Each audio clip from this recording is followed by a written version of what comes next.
Bonjour Thierry, Bonjour Daniel.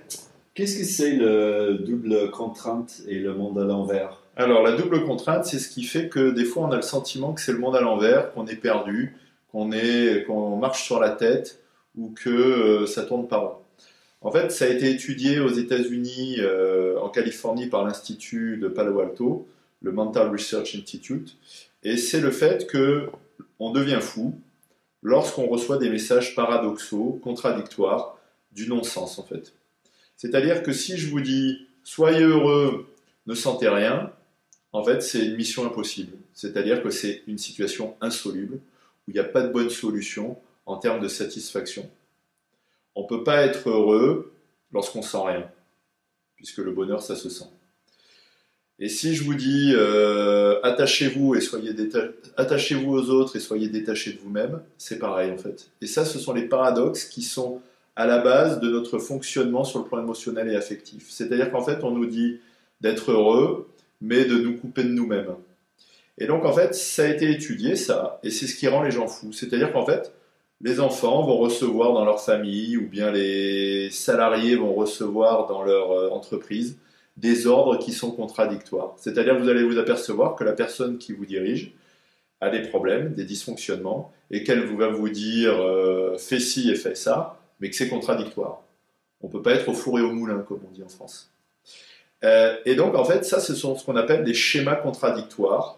Ce sont des messages toxiques.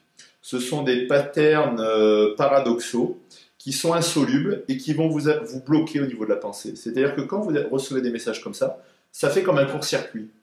Ça fait comme une impossibilité de prendre du bon sens et de prendre une direction. Puisqu'en fait, vous ne pouvez pas vous engager dans une pensée droite, parce qu'en fait, c'est complètement tordu ce qu'on vous raconte.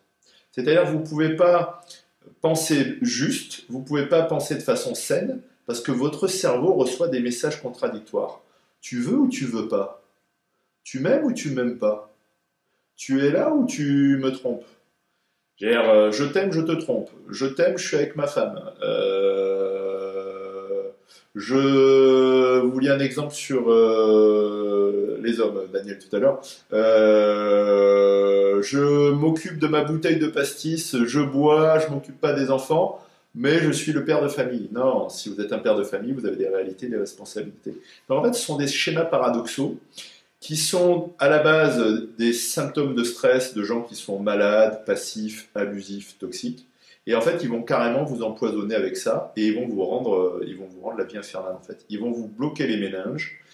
Si vous réagissez pas, ils vont vous empoisonner, ils vont vous culpabiliser et ils vont vous rendre malade. Donc, par rapport à ça, ce sont des situations où vous ne pouvez pas penser droit, vous ne pouvez pas vous engager dans une affirmation saine, vous ne pouvez pas vous engager dans une logique qui est positive et constructive. En fait, vous ne pouvez pas améliorer les choses parce que la personne va vous dire « je suis malheureux, mais je ne veux pas m'occuper de mon stress ». Alors, on fait comment si tu es malheureux et que tu ne veux pas t'occuper de ton stress? Il faut affronter les problèmes. Donc la personne, vous ne pouvez pas prendre une direction et solutionner les choses et améliorer les choses. C'est une solution. Il faut faire le deuil d'une solution possible avec ces gens-là s'ils ne veulent pas s'en sortir et prendre la responsabilité de leur malaise. Et puis le deuxième truc aussi, c'est que au niveau affectif, ça vous empêche d'être dans le lien en fait. Vous ne pouvez pas être dans le lien avec ces gens-là parce qu'en fait, ils sont dans des messages qui coupent la relation, qui cassent la confiance et qui cassent en fait la construction de la filiation. C'est-à-dire vous pouvez pas vous engager avec quelqu'un qui vous dit tout et son contraire. Vous ne pouvez pas créer du lien avec quelqu'un qui en fait est complètement détaché de la réalité. On ne peut pas s'attacher à quelqu'un qui est détaché des réalités et des responsabilités.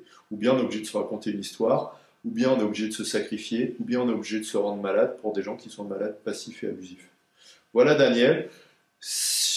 Plus techniquement, vous pouvez faire des recherches donc sur double bind en anglais, double bind, B-I-N-D. On appelle ça aussi le double lien, et vous verrez qu'il y a quelques articles assez intéressants sur les messages contradictoires, les messages paradoxaux, les dilemmes qui rendent fou, qui empoisonnent la vie sur Internet, mais qui sont plus techniques, mais qui sont pas mal. Il y a des choses intéressantes. Voilà Daniel. Merci Thierry.